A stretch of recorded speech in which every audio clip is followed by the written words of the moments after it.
Mana shu ustimdagi ko'ylak narxi $300 turadi va bu ko'ylakni mana shu Mahmud Sarto atelyesi rahbari Mahmud aka tikib berganlar. Hozir kirib, nimaga unaqa qimmatligini so'raymiz. Mahmud aka, menga shu ko'ylakni tikib bergansiz va bu narxi bilishim bo'yicha $300 turadi, to'g'rimi? Ha. Nimaga unaqa qimmat aka?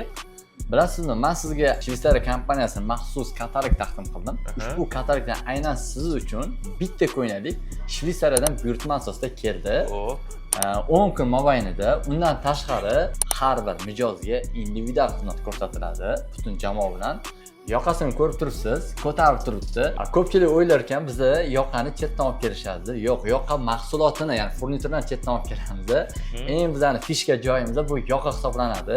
Yuganingizda havoga o'xshab vanisa bo'lib qolmaydi, arzoncha bo'lib tushib ketmaydi. Dazmol qildingiz, ko'tarib turadigan yoqa bo'ladi. Undan tashqari bizda har bitta mijozga individual ishlaymiz, aytganimdek. 17 ta tochkasidan razmer olinadi bu. Bu mijozga komfortlikni beradi. Harakatlanishida, o'tirganda qorin tortmasligida, agar bo'yinbog' taqadigan bo'lsa siqmasligida. Xullas, umuman olganda premium xizmat ko'rsatiladi bizda. Tugmalari esa dengiz tubidan olingan chig'anoq toshdan yasalgan bo'ladi. Tabiiy plasmassa emas, tabiiy tosh. Demak aka, bu ko'ylakning narxiga sifati ham bor ekan, to'g'rimi? Ha, albatta. Demak, bu videoni sifatiga emas, narxiga, arzon narxiga qarab uchadigan tanishlarga yuborib qo'yinglar.